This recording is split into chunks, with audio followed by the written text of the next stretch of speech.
श्री सूर्य देवाय नमः। आप सभी का हमारे YouTube चैनल पर हार्दिक स्वागत है। आज रविवार के दिन आइए सुने सूरज भगवान की पौराणिक कथा। एक राजा था, एक रानी। उनके पास सिपाही, घोड़े, दास दासियां, धन दौलत सब कुछ था, सिर्फ उन्हें संतान नहीं थी। इसी कारण राजा रानी बहुत ही दुखी रहते थे। संतान प्राप्ति के लिए उन्होंने हर तरह का दान धर्म, धार्मिक अनुष्ठान, जप मंत्र, व्रत, पूजा पाठ किए, लेकिन कोई फायदा नहीं हुआ। अब राजा रानी दोनों ही बुढ़ापे की ओर बढ़ते गए और गहन सोच में पड़ गए। अब हमारे इतने बड़े राज्य का क्या होगा? कौन बनेगा इस राज्य का वारिस? कौन लेगा प्रजा की जिम्मेदारी? राजा रानी दिन रात इसी चिंता में घुलने लगे। उन्हें खाने पीने की भी सुधि नहीं रहती। तो एक सुबह राजा के दरबार में एक साधु महाराज आते हैं। तो दासी जाकर रानी से बताती है। तब रानी दासी से कहती हैं, ये मेरा अंतिम दान धर्म है। इसके बाद मैं अपने हाथों से कोई दान धर्म नहीं करूंगी। रानी चावल से भरा पात्र लेकर बाहर आती है और साधु महाराज की झोली में भिक्षा डालने आगे बढ़ती है। तो उसके चेहरे पर छाई उदासी साधु की दृष्टि में आती है। वह उससे पूछता है, रानी साहिबा, क्या हुआ? आप क्यों इतनी उदास हैं? तब रानी साधु को सारी हकीकत बताती है और सिसकने लगती है। उस पर वह साधु महाराज कुछ पल गंभीर हो जाते हैं और कहते हैं, चिंता मत करना रानी साहिबा, आपकी संतान की इच्छा पूरी हो जाएगी। आपकी कोख से एक पुत्र जन्म लेगा, लेकिन मात्र वह 14 साल तक ही आप लोगों को मिलेगा। इसके आगे वह इस मृत्यु लोक में नहीं रह पाएगा। इससे बढ़कर आपको कुछ देना मेरे लिए संभव नहीं है। अपनी बात पूरी करके उसने अपनी झोली में हाथ डाला, थोड़ी सी भभूत निकालकर रानी को दी और कहा, आप और महाराज दोनों इसे बांटकर ग्रहण करना, तुम्हें जल्द ही पुत्र प्राप्ति होगी। इतना कहकर साधु महाराज अपनी राह चले गए। उनके जाने के बाद रानी सोचने लगी, 14 साल तो 14 साल ही सही, उतने समय के लिए हमें पुत्र मिलेगा, यही काफी है। उतने साल तक मैं उसे जी जान से बड़ा करूंगी, उसे ढेर सारा प्यार दुलार दूंगी, अपनी संतान की मुराद पूरी करूंगी। उस रात अपना सारा राजकाज खत्म करके राजा जब रानी के महल में गए तो रानी ने राजा को सारी बात बताई और साधु महाराज की दी हुई भभूत राजा को दिखाकर बोली, साधु महाराज ने ये भभूत हम दोनों को ग्रहण करने को कहा है। तब राजा बोले, इतना दान धर्म किया, जब तब किया, कोई फल नहीं मिला। अब इस भभूत से हमें संतान प्राप्ति होगी क्या? उस पर रानी बोली, जब इतना सब कुछ किया तो अब ये भी सही, खामख्वाह उस साधु के क्रोध को क्यों बुलावा दें। राजा को अब किसी पर विश्वास नहीं था, लेकिन पत्नी को दुख न पहुंचे इसलिए वह राजी हो गए। राजा रानी दोनों नहाते धोते हैं, फिर अपने भगवान का नाम स्मरण करते हैं, अपने पुरखों को स्मरण करते हैं और उस साधु महाराज का नाम स्मरण करके वह भभूत बांट कर दोनों खाते हैं। उसके बाद दोनों निश्चिंत होकर सो जाते हैं। तो कुछ दिन गुजर जाते हैं और साधु द्वारा कहे अनुसार रानी गर्भवती हो जाती हैं। उस पर राजा रानी दोनों की खुशी गगन में नहीं समाती। राजा रानी से बोला, महारानी, सचमुच साधु महाराज की कृपा हो गई। तो 9 महीने 9 दिन और 9 घंटे पूरे होकर रानी ने एक सुंदर गोरे चिट्टे पुत्र को जन्म दिया। राजा ने बड़ी धूमधाम से पुत्र का नामकरण किया। सारे राज्य में 8 दिन तक अन्न संतर्पण रखा, उत्सव मनाया गया। अब पुत्र की कुंडली देखने के लिए राज्य के सबसे विद्वान पंडित जी को बुलाया। तो कुंडली देखकर पंडित जी बड़े चिंतित हो गए। कहने लगे, महाराज, हमारा राजपुत्र सिर्फ 14 साल तक हमारे पास रहेगा। राजा को इस बात की भनक थी ही, रानी को भी। साधु महाराज की बात याद थी। दोनों चुप रह जाते हैं। उसके बाद राजा और रानी बड़े प्यार दुलार से बेटे की परवरिश करते हैं, उसकी हर इच्छा पूरी करते हैं। थोड़े समय के लिए ही सही, भगवान ने संतान की अपनी मुराद पूरी कर दी। इससे वे समाधान मानते हैं। राजपुत्र दिन प्रतिदिन बड़ा होता है। जब वह 7 साल का हो जाता है तो राजा एक अच्छे गुरु की नियुक्ति करके उसे पढ़ाई लिखाई, राजशास्त्र, शस्त्र विद्या, घुड़सवारी इत्यादि 12 विद्याओं का शिक्षण देते हैं। जब वह सब शास्त्र विद्या में पारंगत हो जाता है और 12 साल की उम्र का हो जाता है, तब एक अच्छी सी राजकन्या खोजकर उसकी शादी कर देते हैं। तो 2 और साल बीत जाते हैं। बेटा 14 साल का हो जाता है। एक दिन राजपुत्र राजा से बोलता है, पिताजी, मैं अपना सारा राज्य घूमकर देखना चाहता हूँ। आज तक मैंने सिर्फ इस रजवाड़े के अतिरिक्त कुछ नहीं देखा है। बेटे की बात सुनकर राजा चिंतित हो जाता है, क्योंकि पुत्र को 14वां साल शुरू हुआ था। अब कोई अनहोनी होने का वक्त नजदीक आ पहुंचा था, लेकिन राजा ये सब बातें पुत्र को बता नहीं सकता था। वह क्या करता है कि चेहरे पर खुशी लाकर बेटे से कहता है, हाँ हाँ, जरूर जाओ बेटा, तुम्हें अपना सारा राज्य घूम कर देखना चाहिए। कहाँ क्या है ये सब जानना चाहिए। कल मेरे बाद तुम्ही को तो राजा बनना है। मात्र एक बात का ध्यान रखें, तुम जहाँ जा रहे हो, क्या कर रहे हो, ये बात अपनी पत्नी को नहीं बताना। पुत्र कहता है, ठीक है पिताजी, आपने जो कहा है मैं वैसा ही करूँगा। राजपुत्र दिन भर अपनी पत्नी के साथ मौज मस्ती करता है, खुशियाँ मनाता है और रात को ठीक 12 बजे बिस्तर से उठकर बाहर चला जाता है। फिर पौ फटने से पहले वापस अपने महल में आकर सो जाता है। ऐसे बहुत दिनों तक चलता रहा। अब पुत्र का 14वां साल खत्म होने में कुछ दिन ही बाकी रहते हैं। इतने में उसकी पत्नी यानी छोटी रानी रात में जाग जाती हैं। वह देखती हैं कि बिस्तर पर राजपुत्र नहीं है। वह महल में सब जगह देखती हैं, तो राजपुत्र कहीं भी नजर नहीं आता। तो वह क्या करेगी, किससे कहेगी? वह चुपचाप रहती है। फिर भोर होने पर वह देखती है कि उसका पति अपनी जगह सोया हुआ है। वह पति से कुछ नहीं पूछती, लेकिन दूसरी रात भी वैसे ही होता है। तीसरी रात, चौथी रात, ऐसे बहुत दिन तक चलता है। रानी बहुत ही चिंतित हो जाती है। पति रात को जाता कहाँ है, किससे मिलने जाता है? उसके मन में ढेर सारे सवाल उठते हैं, लेकिन उसे पूछने में डर लगता है। शायद पति गुस्सा कर बैठे। सास ससुर से पूछने के बारे में सोचा तो उसकी कुल मर्यादा बीच में आ जाती थी। तो इस तरह मन ही मन वह कुढ़ती रहती थी। इस हालत में उसे खाने पीने में दिलचस्पी नहीं होती। वह दुबली पतली हो जाती है। तो उस राज्य में फूल बेचने वाली एक बूढ़ी मालिन थी। वह हमेशा छोटी रानी को फूल देने उसके महल में आती थी। उस बुढ़िया का ध्यान छोटी रानी पर जाता है।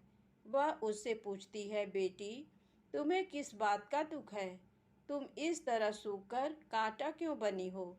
उस पर रानी कहती है, क्या बताऊं तुम्हें अम्मा, तुम्हारा राजपुत्र हर रात बिस्तर पर से उठकर कहीं चला जाता है और सुबह भोर होते ही वापस आकर सोता है। वह कहाँ जाता है? प्रेमिका से मिलने जाता है क्या? ये सोच सोचकर मैं अन्न जल ग्रहण नहीं कर पाती और सूख सूख कर इस तरह कांटा बन गई हूँ। बुढ़िया सब बात सुनकर उसे एक उपाय बताती है। तो बेटी ऐसा करना, आज रात तुम सोना मत। उसके पीछे जाकर देखना कि वह कहाँ जाता है, क्या करता है। उसकी अच्छी तरह से पहरेदारी करना। पर मुझे नींद आ गई तो तुम्हें नींद ना आए, इसलिए एक काम करना। अपने बाएं हाथ की उंगली में एक जख्म करना, उस पर थोड़ी सी मिर्च छिड़कना।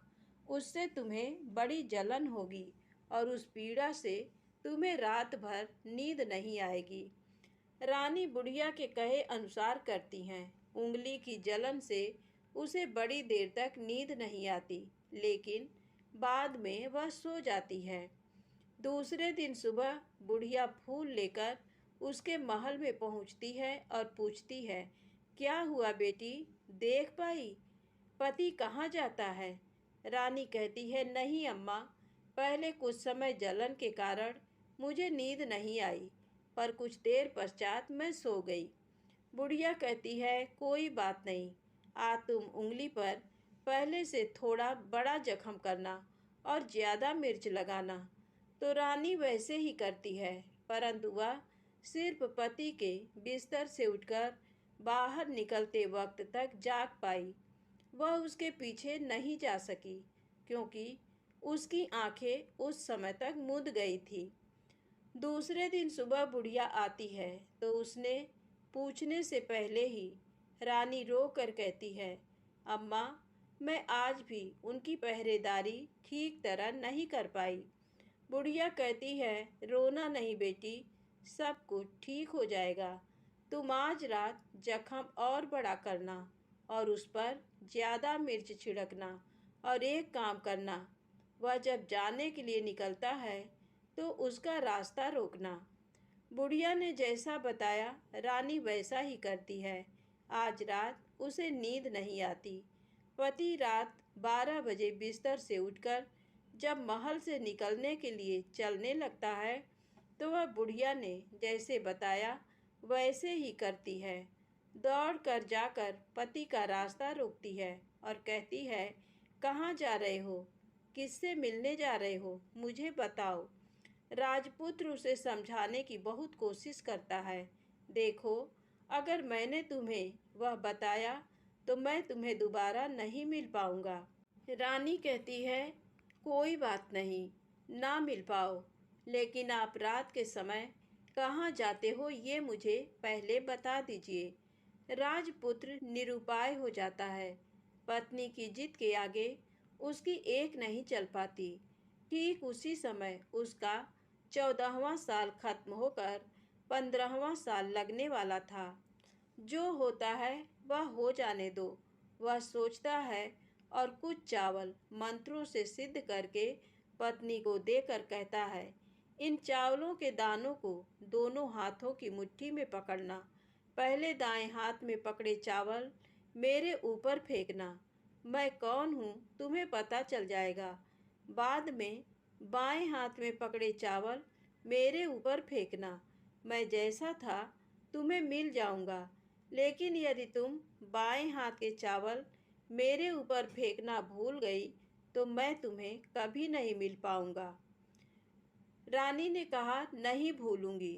रानी बड़े आत्मविश्वास के साथ कहकर दाएं हाथ में पकड़े चावल पति के ऊपर फेंक देती है तो राजपुत्र एकदम एक विशाल घोड़ा बन जाता है। एकदम उम्दा, सफ़ेद, गर्दन पर लंबी अयाल। देखते देखते वह तेजी से दौड़ने लगता है।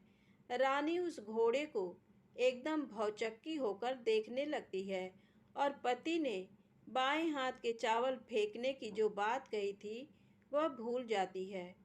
उसकी आंखों के सामने घोड़ा महल से बाहर निकलकर चला जाता है। घोड़ा जो महल से बाहर जाता है तो वापस नहीं आता। अब रानी को बड़ा पश्चाताप होता है। वह स्वयं को कोसने लगती है, लेकिन अब उसका कोई फायदा नहीं होने वाला था। राजपुत्र अब वापस नहीं आने वाला था। सुबह होते ही महाराजा महारानी को सब बात पता चलती है। उन्हें बहुत दुख होता है। वे बिस्तर पकड़ते हैं और राह देखते हैं कि एक दिन उनका बेटा वापस आ जाए। इस तरह 1 महीना गुजरता है, 2 महीने गुजरते हैं, 3 महीने गुजरते हैं, आखिर 6 महीने पूरे होते हैं। राजपुत्र का कोई अता पता नहीं लगता। प्रधान राजपुत्र को ढूंढने के लिए राज्य के गांव-गांव सिपाही भेजता है, लेकिन उन्हें कोई सफलता नहीं मिलती। इधर रानी अपनी हठ के कारण पति गायब हो गया ये सोचकर स्वयं को मन ही मन कोसती हैं और प्रण लेती हैं कि कुछ भी करके पति को ढूंढ लाएंगी और उसे वापस घर लेकर आएंगी। एक दिन वह सुबह उठकर सास ससुर के महल में जाती हैं और कहती है कि मैं अपने पति की खोज में जा रही हूँ। महाराजा महारानी को और क्या चाहिए था, कुछ भी करके उनका बेटा उन्हें वापस मिलना चाहिए था। वे बहू को जाने की अनुमति देकर कहने लगे, बेटी तुम्हें जो चाहे वह करो, जहाँ जाना है वहाँ जाओ, लेकिन हमारे बेटे को वापस लेकर आओ। अब रानी अपना शाही वेश बदलकर एक सेठानी बन जाती है। कुछ दास दासियों को, कुछ नौकरों को साथ ले लिया, कुछ सामान साथ लिया और राज्य की सीमा पर जाकर वहाँ एक भोजनालय खोल दिया। वहाँ आने वाले सब यात्रियों को खाना मुफ्त में देने लगी। मात्र एक शर्त रखी कि खाने वाले को उसकी देखी कोई अजीब चीज उसकी मालकिन को यानी राजकन्या को बतानी पड़ेगी। तो वहाँ आने वाला हर नागरिक अपनी तरफ से मैंने ये देखा, मैंने वह देखा कहकर वहाँ से मुफ्त खाना खाकर जाता था। परंतु रानी को जो बात चाहिए थी वह अब तक मिली नहीं थी। ऐसे ही कुछ दिन बीत गए तो इधर क्या होता है कि रानी के महल में फूल लेकर जाने वाली बुढ़िया के एक बेटा और बहू थे। उनका एक छोटा बेटा था, यानी बुढ़िया का एक पोता था। तो बेटा और बहू सुबह काम के लिए निकलते थे तो पोते को संभालने की जिम्मेदारी बुढ़िया पर रहती थी। बुढ़िया दिन भर पोते को संभालती थी। एक दिन बुढ़िया को पान खाने की आदत थी तो पान लगाने के लिए चूना चाहिए था। वह उसे तैयार करने के लिए सीपियाँ लेकर आई। इन सीपियों को भूनने के लिए गोबर के कंडे चाहिए थे। कंडे इकट्ठा करने के लिए वह बांस की टोकरी लेकर चरवाहे के मैदान में गई। वहाँ बहुत सारे कंडे थे। उन्हें जमा करते करते उसे घर आने में अंधेरा हो गया। इस ओर शाम होते ही काम से वापस बेटा बहू घर पहुँचे तो देखा कि बच्चा घर पर अकेला है और रो रहा है। वे दोनों गुस्से से लाल पीले हो गए। इतने में बुढ़िया घर आ पहुंची। बेटा ने पूछा, पोते को घर अकेला छोड़कर कहाँ गई थी? बुढ़िया बताने लगी कि मैं गोबर के कंडे इकट्ठे करने गई थी। इस पर बेटा बोला, दोबारा बच्चे को अकेला घर पर छोड़कर यदि कहीं गई तो मैं तुम्हें बहुत पीटूंगा। बुढ़िया कहने लगी, नहीं बेटा, फिर कभी ऐसा नहीं करूंगी। लेकिन दूसरे ही दिन बुढ़िया वह बात भूल गई और फिर चरवाहे के मैदान पर कंडे इकट्ठा करने चली गई।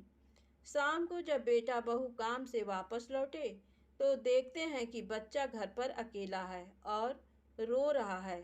अब उसके बेटे की सहन शक्ति खत्म होने लगी और बुढ़िया के वापस आने पर उसे घर से निकाल दिया। बुढ़िया रात भर घर के बाहर अंधेरे में बैठी रही और सुबह होते ही हाथ में टोकरी लेकर कंडे इकट्ठा करने के लिए निकल गई। उस दिन उस पर कंडे इकट्ठा करने का मानो पागलपन सवार था। कंडे इकट्ठा करते करते कब अंधेरा छा गया उसे मालूम ही नहीं चला। उसे जब ध्यान आया तो गांव का रास्ता भी ठीक तरह से दिखाई नहीं दे रहा था।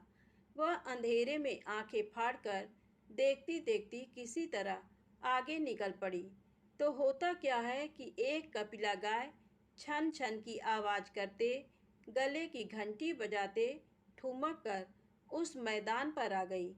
उसे देखकर बुढ़िया सोचने लगी कि इस गाय के पीछे पीछे जाऊंगी तो गांव तक पहुंच जाऊंगी। तब बुढ़िया उसके पीछे पीछे जाने लगी। वह गाय क्या करती है कि उस मैदान से लेकर एक एक करके 6 मैदान पार करती है। आखिर में वह 7वें मैदान पर पहुंचती है। तो वहां क्या होता है कि उस मैदान पर एक बड़ा सा पत्थर है। गाय जाकर उस पत्थर को अपना सींग मारती है। सींग मारा तो वह पत्थर दूर हट गया और पाताल में नीचे जाने की सीढ़ियां दिखाई देने लगी।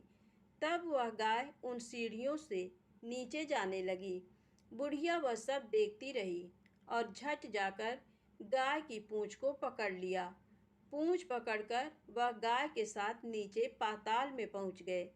पाताल में पहुंचते ही तुरंत गाय की पूंछ छोड़ दी और इधर उधर देखने लगी। वहीं से बुढ़िया ने देखा कि पाताल में सब जगह जगमगाहट है।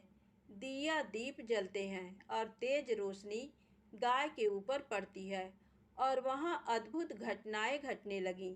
गाय के नीचे जाते ही उसके गले में अपने आप सांकल पड़ गई और छम छम करके कोई दुधाड़ी में गाय का दूध दूहने लगी। लेकिन जो भी कोई वह कर रहा है वह मात्र दिखाई नहीं दे रहा। बुढ़िया बहुत घबरा गई, कहाँ आकर फंस गई। वह सोचने लगी और यहाँ वहाँ छिपने के लिए जगह ढूंढने लगी, लेकिन उसे कहीं भी जगह नहीं मिली। हर जगह उजाला ही उजाला था। तो वह यूं एक कोनों में खड़ी रह गई और जो कुछ सामने हो रहा था उसे चुपचाप देखने लगी। कुछ पल के बाद वहां झट से एक उम्दा सफेद घोड़ा आया। वहां 2 कुंड थे। उसमें से एक कुंड में उस घोड़े ने छलांग लगाई और ऊपर आ गया। अब उसे राजपुत्र का रूप प्राप्त हो गया। राजपुत्र बनने के बाद उसने दूसरे कुंड के पानी में स्नान किया। वहां रखे नए कपड़े पहने हैं। नजदीक ही एक सुंदर पलंग था। उस पर आकर वह बैठ गया। उसके सामने अपने आप 5 पकवानों की थाली आ गई। दूध की एक प्याली आ गई। पान सुपारी आ गए। उसके सामने एक दिया जलता रहा। राजपुत्र ने खाना खाया, दूध पिया, पान सुपारी खाया और बिस्तर पर लेट जाने से पहले सूर्य देव का स्मरण करके सामने जलते दिए से पूछा, दिए दिए दीपंकर, मेरे माता पिता क्या कर रहे हैं? दिया बताने लगा, बेटे के शोक में डूबे हैं। राज्य कौन संभाल रहा है? राज्य प्रधान संभालता है। मेरी पत्नी क्या करती है? उसने चौराहे पर भोजनालय शुरू किया है और आते जाते लोगों से वह नई खबर के बारे में पूछती है। दिए के ये कहते ही राजपुत्र कहने लगा, ठीक है। उसके बाद वह सो गया। बुढ़िया कोने में खड़ी रहकर ये सब देखती रही। ऐसी अद्भुत घटना उसने जिंदगी में पहली बार देखी थी। उसे अंदर ही अंदर चुलबुलाहट होने लगी। वह अपनी भूख प्यास भूल गई और आगे क्या होता है कि उसे उत्सुकता से देखने लगती है। लेकिन उसके बाद और कुछ घटनाएं नहीं घटती। रात गुजर गई और सुबह हो गई। सुबह होने पर पलंग पर सोया राजपुत्र उठा और फिर से पहले वाले कुंड में छलांग लगाई। तो अब वह फिर से घोड़ा बनकर कुंड से बाहर आ गया। बाहर आते ही वह तेजी से उस पाताल नगरी से बाहर निकल गया। लेकिन वह कहाँ गया, बुढ़िया को कुछ पता नहीं चला। उसके बाद पिछली रात की तरह कोई उस गाय का छम छम करके दूध दोहने लगा। जैसे ही दूध दुहाना खत्म हुआ, उसके गले की सांकल अपने आप खुल गई और वह गाय तेजी से ऊपर जाने वाली सीढ़ियां की ओर भागने लगी। गाय को दौड़ते देखकर बुढ़िया सोचने लगी, अब गाय के साथ यहाँ से ऊपर जाना ही समझदारी है, नहीं तो कोई मुसीबत आकर मेरे ऊपर टपक जाएगी। झट से उसने गाय की पूंछ पकड़ ली और गाय के साथ ऊपर आ गई। गाय जब ऊपर मैदान में पहुंची तो उस सुरंग का रास्ता अपने आप बंद हो गया और उसके मुंह पर एक बड़ा सा पत्थर पूर्ववत खड़ा हो गया। ऊपर आकर वह गाय जंगल की ओर निकल गई। इधर बुढ़िया एकदम बावली सी हो गई। उसने पाताल नगरी में जो कुछ देखा वह जल्द से जल्द किसी को बताने के लिए उतावली हो उठी। उसे एकदम याद आया कि नगर की सीमा पर कोई औरत भोजनालय चलाती है और नई बात बताने वाले को अच्छा खाना पीना मुफ्त में देती है। वह सोचने लगी कि क्यों न मैं ये बात उस औरत को जाकर बताऊं। यदि उसे ये बात पसंद आ गई तो बाकी जीवन खाने पीने की झंझट से मुक्ति मिलेगी। बुढ़िया ने मन में तय किया और तुरंत उस भोजनालय के द्वार पर टंगे नगाड़े के सामने खड़ी हो गई और जोर जोर से नगाड़ा बजाना शुरू कर दिया। नगाड़े का इस तरह शोर सुनकर मालकिन यानी छोटी रानी मन में प्रसन्न हो जाती हैं कि शायद कोई बड़ी बात लेकर यहाँ आया है। रानी सिपाहियों को आदेश देती है, जाइए और जो कोई आया है उसकी अच्छी खातिरदारी कीजिए। आदेश पाते ही सिपाही नीचे दौड़ गए तो एक बुढ़िया नगाड़ा बजा रही है। उन्होंने पूछा, क्यों री बुढ़िया, क्या हुआ, क्यों नगाड़ा बजा रही हो? बुढ़िया बोली, कुछ नहीं बेटा, यहाँ खाना मिलता है ना, इसलिए आई हूँ। खाना चाहिए, मिलेगा, लेकिन तुझे कोई नई बात बतानी पड़ेगी। हाँ बताऊंगी, एक बात मालूम है मुझे। इस पर सिपाही उसे अंदर लेकर आए। उनको मालकिन का आदेश था कि जो कोई बूढ़ा बुजुर्ग वहाँ आए उनके साथ अच्छी तरह पेश आना, उनका अच्छा आदर आतिथ्य करना। तो सिपाही ने उस बुढ़िया का भरपूर आदर आतिथ्य किया। उसे बड़ी सी थाली भरकर व्यंजन परोसते हैं। बुढ़िया कुछ दिनों से भूखी थी, वह खाने पर टूट पड़ी। खाना खाने के बाद सिपाही ने उसे नई साड़ी पहनने को दी। उसके बाद उसे लेकर रानी के पास आए। बुढ़िया और रानी ने तुरंत एक दूसरे को पहचान लिया। बुढ़िया बोली, बेटी तुम? और रानी बोली, अम्मा तुम? बड़ी देर तक दोनों भांति भांति की बातें करती रहीं। आखिर कुंवरनी बुढ़िया से कहने लगी, अम्मा अब बताओ तुमने क्या नई बात देखी है? नई बात? मैंने कोई नई बात देखी नहीं है। वह तो मेरे पास तुम्हें देने के लिए खाने के पैसे नहीं थे, इसलिए मैंने झूठ कहा और नगाड़ा बजाया। रानी ने कहा, अम्मा घबराना नहीं, मैं किसी को तुम्हारा नाम नहीं बताऊंगी। फिर भी बुढ़िया मैंने क्या देखा, कब देखा करके आनाकानी करने लगी। इस पर कुंवरनी ने उससे कहा, देखो अम्मा, यदि तुमने मुझे वह नई बात बताई तो जिंदगी भर मैं तुम्हारी देखभाल करूंगी और तुम्हें रानी माता की तरह रखूंगी। अब बुढ़िया बताने को तैयार हो गई। उसने जो कुछ उस चारागाह वाले मैदान पर देखा था वह सब कुछ कुंवर रानी को बता दिया। बुढ़िया की वे बातें सुनकर कुंवरनी को यकीन हो गया कि वह राजपुत्र उसी का पति है। वह तुरंत बुढ़िया से कहने लगी, अम्मा मुझे उस जगह पर ले चलो। नहीं बेटी, वह पाताल राज्य है, सांप है। यदि किसी ने तुम्हें देख लिया तो तुम्हारी जान खतरे में पड़ सकती है। लेकिन रानी उसकी एक भी नहीं सुनती, उसे उस जगह ले जाने के लिए हठ करने लगी। आखिर में बुढ़िया ने उसका कहना मान लिया और कहने लगी, ठीक है, मैं तुम्हें वहाँ लेकर चलती हूँ, पर आज नहीं कल। वहाँ जाना है तो शाम को ही जाना होगा। तो दूसरे दिन दोपहर को रानी बुढ़िया के साथ उस मैदान पर गई और एक जगह छुपकर गाय के आने की राह देखने लगी। दिन ढलते ही अंधेरा घेरने लगा और गाय हमेशा की तरह वहाँ आ गई।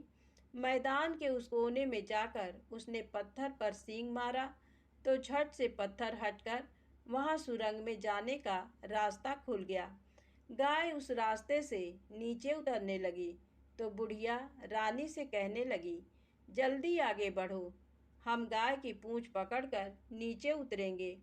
तो दोनों गाय की पूंछ पकड़कर नीचे उतर गईं। बुढ़िया पहले जिस कोने में छिपी थी उस कोने में छिप गई। अब नीचे सब कुछ पहले जैसा घटित हो रहा था। गाय के गले में अपने आप सांकल पड़ गई। कोई अदृश्य रूप से उसका दूध दूहने लगा। एक सफेद उम्दा घोड़े ने आकर एक कुंड में छलांग लगाई तो राजपुत्र के रूप में ऊपर आया। वह राजपुत्र दूसरे कुंड में नहाने लगा। बाद में उसके सामने खाने की थाली आ गई, दूध की प्याली आ गई, पान बीड़ा आ गया। राजपुत्र सब ग्रहण करके सोने के लिए पलंग पर गया तो सोने से पहले सूर्य देव का स्मरण करके वह दिए से पूछने लगा, दिए दिए दीपंकर, मेरे माता पिता क्या कर रहे हैं? तो दिया कुछ जवाब नहीं देता, बल्कि वह बुझने लगता है। तब राजपुत्र को कुछ अघटित हुआ है, इसका संदेह हो गया है।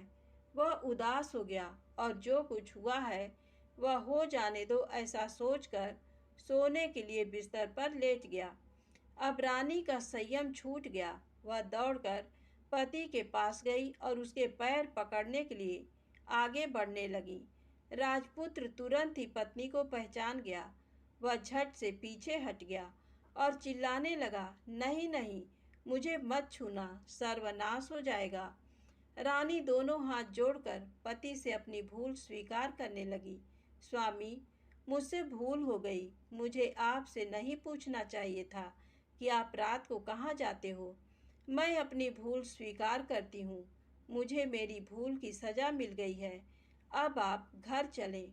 आपके वियोग में आपके माता पिता ने बिस्तर पकड़ लिया। आपकी प्रजा भी बहुत दुखी है। उस पर राजपुत्र कहने लगा, वही तो एक बार तुम गलती कर बैठी हो, अब दोबारा मत करना, नहीं तो अब मैं तुम्हें जो दिख रहा हूँ वह अभी नहीं दिखूंगा। रानी अब विलाप करने लगी, जोर जोर से जमीन पर सिर पटकने लगी। राजपुत्र के मन में उसके प्रति दया उत्पन्न हो गई। वह उससे कहने लगा, यदि तुम मुझे पाना चाहती हो तो तुम्हें एक काम करना होगा। काम कठिन है, लेकिन वह तुम्हें अकेले करना होगा। रानी ने कहा, कहो स्वामी, कितना भी कठिन काम हो मैं वह पूर्ण करूंगी। रानी कहने लगी। इस पर राजपुत्र ने उसे बताया, इस पाताल से ऊपर जाते ही तुम्हें एक घना जंगल नजर आएगा। ऐसे 6 जंगल पार करने के पश्चात 7वां जंगल मिलेगा। वह जंगल सबसे घना है। उस जंगल में बीचों बीच एक पीपल का पेड़ है। उसके आसपास की जगह पत्ते, फंदे, जटाएं, कांटे इत्यादि से ढक चुकी हैं। वहाँ बाघ, शेर, भालू, सांप सभी धमा चौकड़ी बैठती है।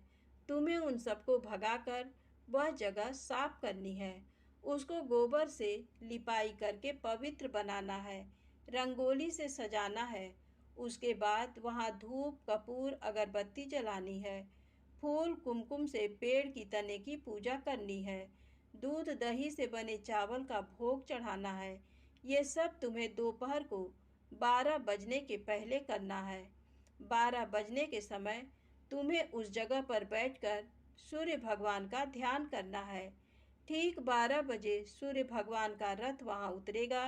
वे वह सब देखकर खुश हो जाएंगे और कहेंगे, जिस किसी ने ये सब किया है उसे मैं मनचाहा फल दूंगा। तो तुम सामने जाकर उसके रथ का दाहिना घोड़ा मांगना, मैं तुम्हें मिल जाऊंगा।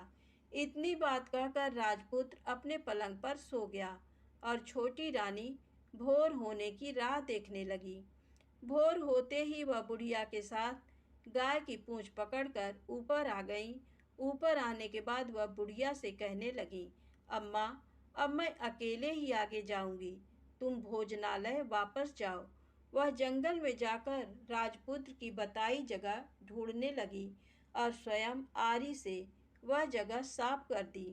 बाद में राजपुत्र ने जैसे बताया वैसी लिपाई पुताई करके वापस आ गई। दूसरे दिन पौ फटने से पहले उठी और जंगल में उस जगह पहुंची।